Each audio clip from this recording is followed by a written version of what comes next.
नमस्कार, स्वागत है आपका। आप देख रहे हैं 5 की पंचायत। मैं हूं आपके साथ आशा झा।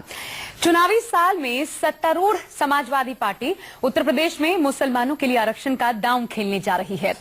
उनके लिए 13.5% आरक्षण की मांग करते हुए उत्तर प्रदेश की अखिलेश सरकार जल्द ही संविधान संशोधन का प्रस्ताव केंद्र सरकार को भेजेगी, ये कहा गया है। उत्तर प्रदेश में सत्तारूढ़ समाजवादी पार्टी ने, आपको बता दें कि साल 2012 के विधानसभा चुनाव में मुसलमानों को उनकी आबादी के हिसाब से आरक्षण देने का वायदा किया था। अब चुनावी साल में अखिलेश सरकार मुसलमानों को अति पिछड़ा मानते हुए लगभग 13.5%, लगभग नहीं 13.5% ही मानिए, आरक्षण दिलाने की कवायद में जुट गई है। और 5 की पंचायत में हम आज बात करेंगे कि क्या यूपी में मुसलमानों को आरक्षण मिलेगा। ये बड़ा सवाल है आज हमारा 5 की पंचायत में सबसे पहला। और आइए हमारे साथ बता दें आपको कि 3 खास मेहमान इस वक्त चर्चा में जुड़ चुके हैं। विजय शंकर तिवारी जी मेरे साथ स्टूडियो में मौजूद हैं, प्रवक्ता विश्व हिंदू परिषद के। इसके अलावा विजय बहादुर पाठक जी हमारे साथ जुड़ रहे हैं, बीजेपी के प्रवक्ता लखनऊ से। और साथ ही मोहम्मद शाहिद साहब, समाजवादी पार्टी के नेता, हमारे साथ मौजूद हैं। आप तीनों का बहुत बहुत स्वागत है और चर्चा की शुरुआत करते हैं। सबसे पहले सवाल मेरा मोहम्मद शाहिद साहब आप ही से है। ये दांव जो आपने लोगों ने खेला है, टाइमिंग बड़ी गजब की है। वाकई में मंशा क्या है, जरा स्पष्ट कीजिए।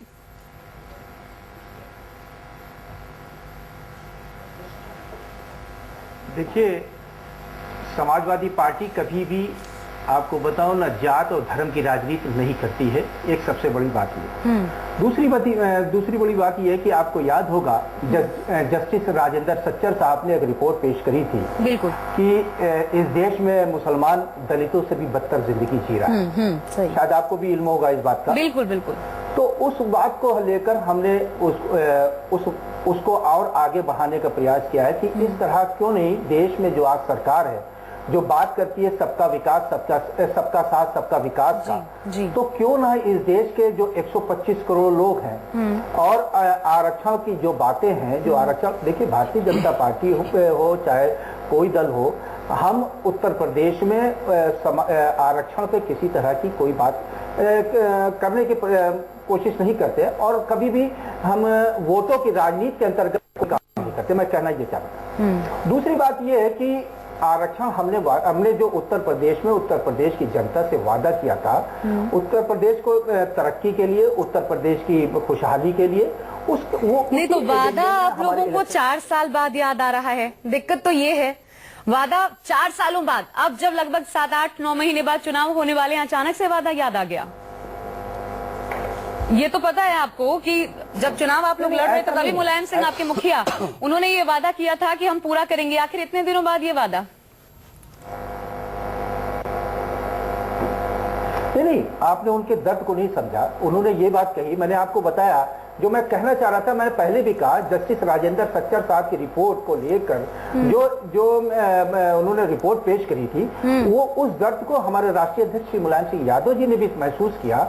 वो बात वही कहना चाह रहे हैं कि क्यों नहीं, जब जस्टिस राजेंद्र सच्चर साहब उस रिपोर्ट को पेश कर सकते हैं कि हिंदुस्तान के मुसलमानों का स्तर दलितों से भी बदतर है, तो क्यों अच्छा, उनकी तरक्की के लिए। ठीक है, मंशा आप लोगों की अच्छी है, लेकिन कैसे करेंगे जरा ये भी स्पष्ट कर दीजिए। सुप्रीम कोर्ट की रूलिंग है 50% से ज्यादा आरक्षण हो नहीं सकता। प्रदेश में 21% एससी को आरक्षण मिला है, एसटी को भी आरक्षण मिला हुआ है, पिछड़ा वर्ग को 27% आरक्षण है। कुल मिलाकर के 50% आरक्षण पहले से है। पूरा कैसे करेंगे? मैंने आपको बताया कि हम निवेदन करेंगे केंद्र सरकार से, केंद्र सरकार उसमें संशोधन करे, केंद्र सरकार में, क्योंकि बहुमत की एक सरकार है, वो संशोधन करे कि क्यों ना इस देश के जो लोग आरक्षण के श्रेणी में आने वाले लोग हैं, उनको देने का क्यों नहीं प्रयास किया जाए। चाहे वो कोई भी लोग हों इस देश के, चाहे वो मुस्लिम हो, चाहे वो दूसरे कोई भी समाज के लोग हों, उनको देना चाहिए। अच्छा, संविधान संशोधन की मजबूरियां आप भी बखूबी जानते हैं। संशोधन राज्यों से भी उसे पास करवाना होगा। संविधान संशोधन की बखूबी आप जानते होंगे मजबूरियां। लेकिन चलिए, आपके सवाल का जवाब भी मैं ले लेती हूँ। हमारे साथ विजय बहादुर पाठक जी हैं। विजय बहादुर पाठक जी, यहाँ पे गेंद आप लोगों के पाले में संविधान में जी आशा जी, जी, जब जी। 74वां संशोधन हो सकता है तो क्यों नहीं एक संशोधन और क्यों नहीं हो सकता? ठीक है, ठीक है। विजय बहादुर पाठक जी बैठे ही हुए हैं, उनसे जान लेते हैं। विजय बहादुर पाठक जी, पाले में नहीं भेजी है इन्होंने। पूरी कोशिश तो वही है, जवाब क्या होगा आप लोगों हमारे का? पाले में नहीं, गेज इन्हीं के पाले में है। नहीं, कोशिश जो कुछ भी है ये धोखा देने की कोशिश है। और जो जिस तरह से अखिलेश सरकार के कामकाज पर उठते सवाल हैं, उन सवालों से आजिज उन्होंने, शाहिद भाई ने कहा कि मुलायम सिंह जी की परेशानी है, तो ये हम समझ सकते हैं परेशानी। इसीलिए जब वो बेनी प्रसाद वर्मा को ज्वाइन करा रहे थे तो उन्होंने कहा कि हर थाने में 4 मुसलमान पुलिसकर्मी तैनात हमने किए हैं। बिल्कुल। यानी मजहब के आधार पर थानों में ये पुलिसकर्मी तैनात करते हैं।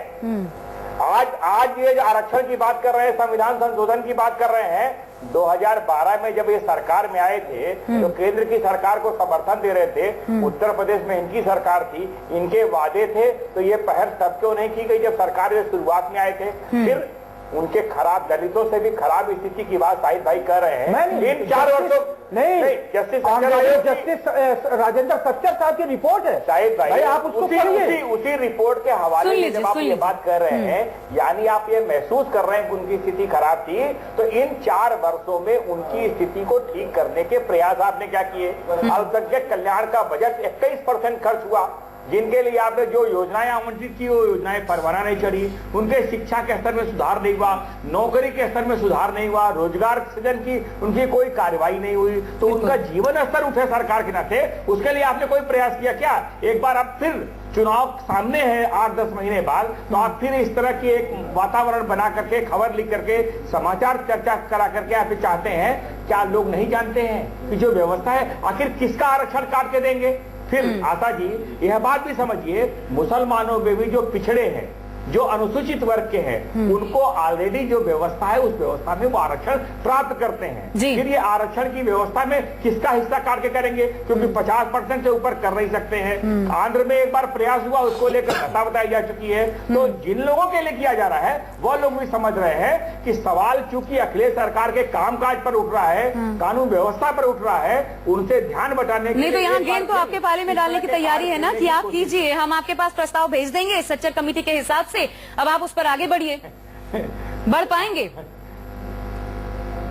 आशा जी, समझदार है लोग समझते हैं कि यह केवल इस तरह की, अगर समझते तो फिर वोट बैंक की राजनीति ही क्यों होती जो इस वक्त हो रही है? फिर चलिए, कमाल फारूकी साहब इस वक्त नहीं, तो ये तो देश समझ रहा है। नहीं समझता ही तो चलिए, कमाल फारूकी साहब हमारे साथ जुड़े हुए हैं, मुस्लिम स्कॉलर हैं और साथ ही All India Muslim personal law board के संस्थापक सदस्य भी हैं। कमाल फारूकी साहब, आपसे समझना चाहेंगे, ये जो एक नया शिगुफा छोड़ा गया है, 13.5% का आरक्षण मुलायम सिंह यादव कह रहे हैं, इसके लिए प्रस्ताव भेजेंगे सच्चर कमेटी के कहे अनुसार, ये कितना पाक साफ आपको नजर आता है?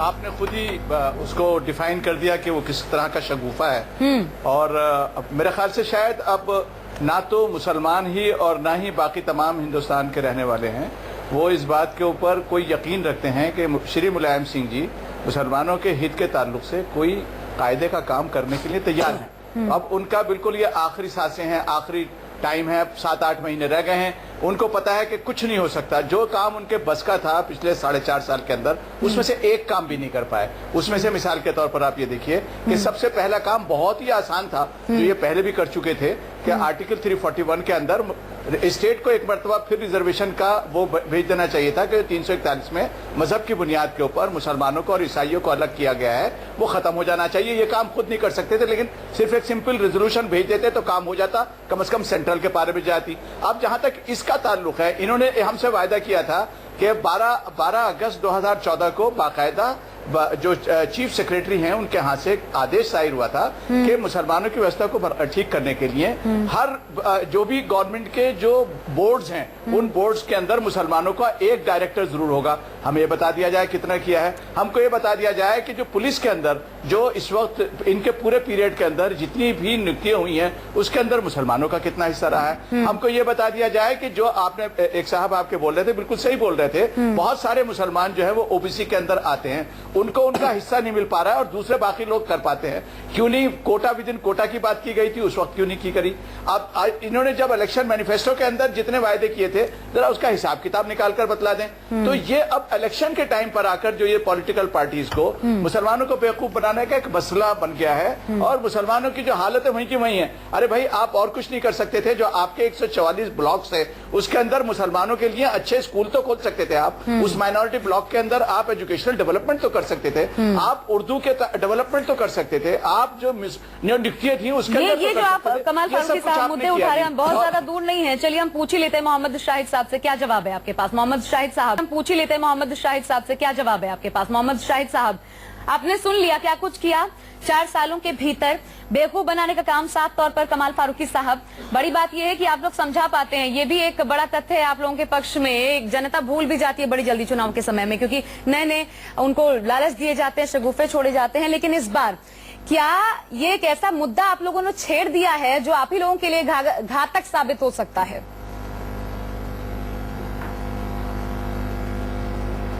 देखिए, जो साहब अभी बोल रहे थे वो थोड़ा सा कुछ परेशानी में बोल रहे थे, ऐसा महसूस हो रहा था मुझे।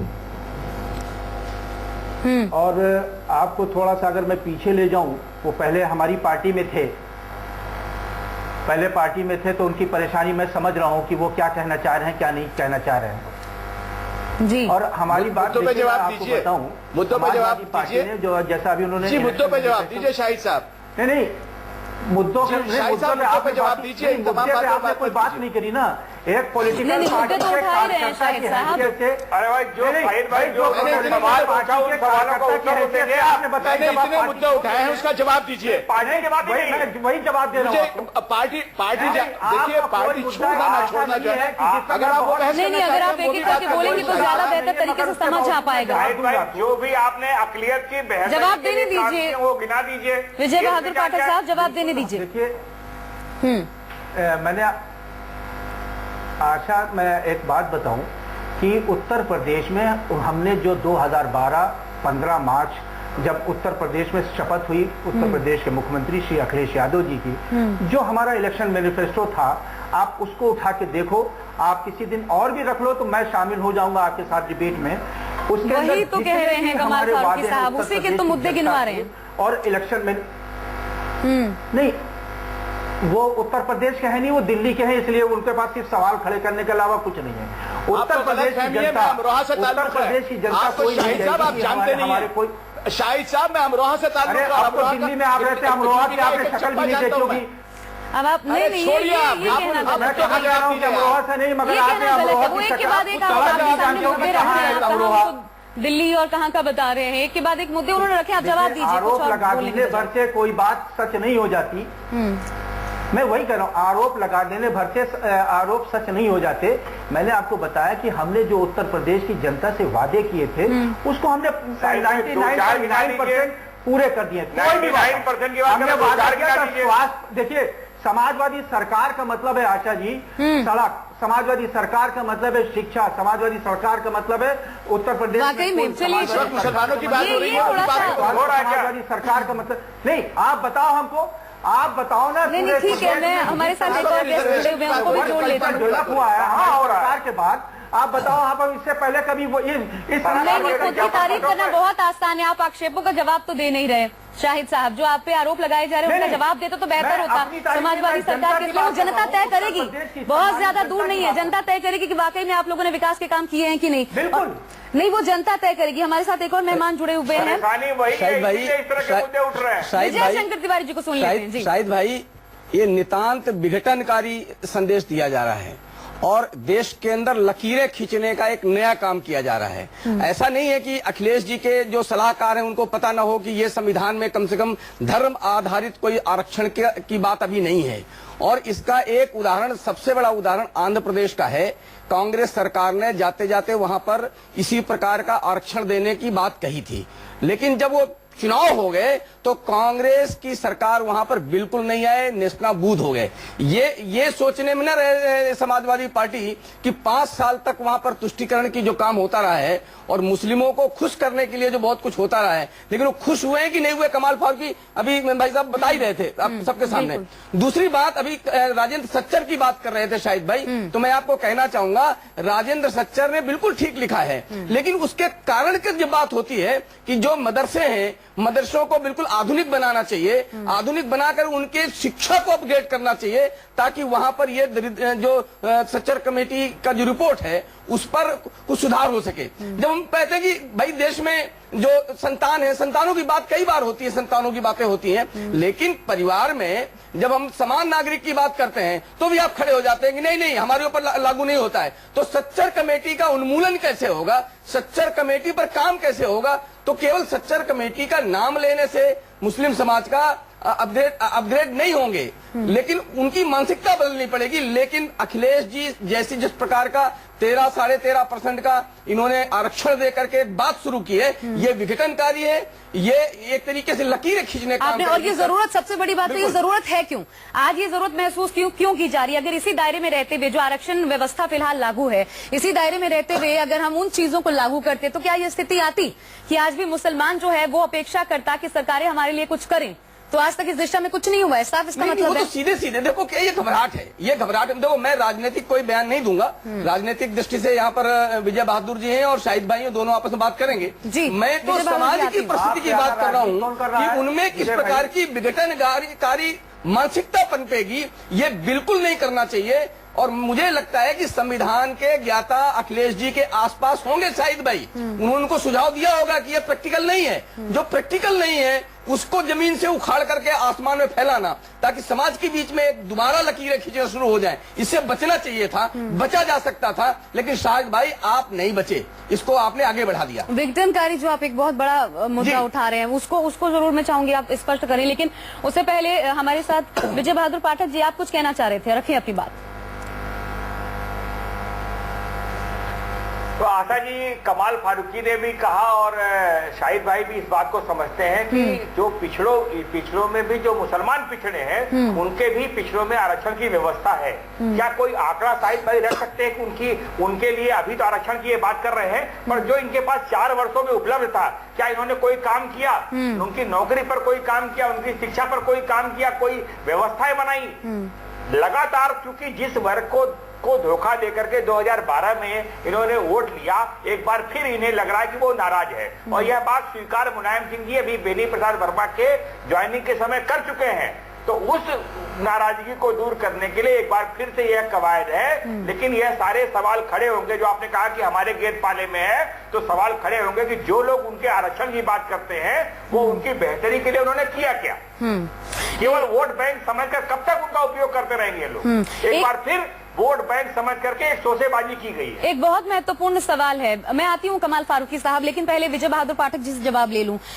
एक आंकड़ा है कि देश के पार्लियामेंट में जो मुसलमानों की आबादी है उसके हिसाब से 74 एमपी होने चाहिए, लेकिन आज सिर्फ 29 हैं, 29-30 के करीब है इन एमपियों की संख्या। तो क्या ये सिर्फ हम प्रदेश तक ही सीमित क्यों रखें? क्या हर एक की राजनीति उसी दिशा में नहीं जाती? मैं आपको बताऊं आशा जी, ठीक है, विजय बहादुर पाठक जी से मेरा सवाल है, क्या ये आप लोगों की जिम्मेदारी नहीं बनती ना केंद्र और ना ही राज्य सरकारें? शंकर तिवारी साहब जो सभी एक ही हमाम में कम से कम इस मुद्दे पर दिखाई पड़ते हैं, नहीं तो यहाँ पे ये आंकड़े कम से कम दिखाई नहीं पड़ते। विजय बहादुर पाठक जी को जवाब देने दीजिए। देखिए आशा जी, हम जाति और धर्म के नाम की राजनीति नहीं करते हैं, तभी तो प्रधानमंत्री जी विकास की बात करते हैं, तभी प्रधानमंत्री जी की उत्तर प्रदेश में तो सरकार जाति के नाम पर पुलिस कर्मियों को तैनात कर रही है, मजहब के नाम पर थानों में तैनाती हो रही है। प्रधानमंत्री जी को यही तभी और नहीं तो मरने के बाद भी ये शमशानों के लिए तो पैसा देते हैं और कब्रिस्तानों के लिए, शमशानों के लिए पैसा नहीं देते हैं, मरने के बाद भी यही स्थिति है। तो ये जो लोग मजहब की सियासत कर रहे हैं, मजहबी सियासत को कहीं न कहीं झटका लगा है देश का। नहीं, आप मेरे सवाल का जवाब नहीं दे पाए, आप फिर उनके ऊपर पहुंच गए अपने सवालों, लेकिन ये सवाल तो केंद्र सरकारों से भी उठता है। जी कमाल फारूकी साहब, बहुत संक्षेप में, क्योंकि समय नहीं है हमारे पास। एक बहुत बड़ा महत्वपूर्ण मुद्दा है ये। गुजरात में भी पिछले 10 सालों में ज्यादा बेहतर स्थिति में आए हैं मुसलमान, ये एक तथ्य है। मध्य प्रदेश में भी वैसा ही है, लेकिन उत्तर प्रदेश में ये हो नहीं पाया। इसके बावजूद क्यों बार बार मुस्लिम कार्ड खेलने की कोशिश उत्तर प्रदेश में करती है सपा, और साथ में जो जनता है वो इसके झांसे में भी आती है? क्यों ऐसा आशा जी, बहुत संक्षेप में जवाब दीजिएगा। आशा जी फैक्ट्स बड़े क्लियर हैं। देखिए, समाजवादी पार्टी को पिछली मर्तबा मुसलमानों ने पूरी तरह से सपोर्ट किया था और 223 में से 49 एमएलए मुसलमान जीत कर आए थे। हम ये पूछना चाहते हैं, उसमें से एक परसेंटेज जो मुसलमानों की परसेंटेज वहां पर है और जितने जीत कर आए थे, क्या उतने ही उनको मिनिस्ट्री दी गई है? नंबर एक। नंबर दो ये कि इतने पार्लियामेंट के अंदर फिर इलेक्शन हुए, उसमें से सिवाय फैमिली के 5 मेंबर्स के अलावा कोई मुसलमान नहीं जिता पाए। ये इसके लिए कौन जिम्मेदार है? ये किसी एक जगह पर डायरेक्टर बता दें कितने इन्होंने मुसलमान बनाए थे, तब हम मान जाएंगे। और हम अभी बाकी चीजें तो डिस्कस ही नहीं कर रहे हैं। बिल्कुल, ये मुद्दे हैं जो आगे, ये मुद्दे आपसे उठाए कमाल फारूकी साहब, जिन पर सोचना होगा, विचार विमर्श करना होगा। कंक्लूडिंग रिमार्क्स आपसे चाहूंगी मैं। जी इन सारी चीजों को देखकर क्या आपको लगता है वाकई में ये आगे बढ़ पाएगा? इसमें कुछ है? देखो, आशा क्या है कि मुसलमानों को धर्म के आधार के आधार पर आरक्षण देना ये इस देश में संभव नहीं है, किसी भी प्रकार से भी संभव नहीं है, और संविधान भी इसके पक्ष में नहीं है। ये अखिलेश जी को पता है और शाहिद जी को भी पता है। लेकिन कुल मिलाकर के राजनीति के लिए इस प्रकार के हथकंडों से किसी को भी बचना चाहिए, बिल्कुल, ताकि ये जो विभेद पैदा होता है इसी प्रकार की मानसिकता से उपजता है। नहीं, अब समय नहीं है मेरे पास, मैं माफी चाहूंगी आप तमाम मेहमानों से, लेकिन बहुत बहुत शुक्रिया। तो जो मुमकिन नहीं, आखिर वो शगुफा क्यों छोड़ा गया और वाकई में क्या इसका फायदा मिलेगा? एक बार फिर मुसलमान क्या उसी झांसे में आएगा 2012 में जो हुआ था? वक्त है, लेकिन ये सियासत गरमाएगी, आगे भी देखना होगा। फिलहाल आज के लिए चर्चा में बस इतना ही। रुक ब्रेक के लिए न्यूज़ 24 पर खबरों का सिलसिला लगातार जारी है। नमस्कार।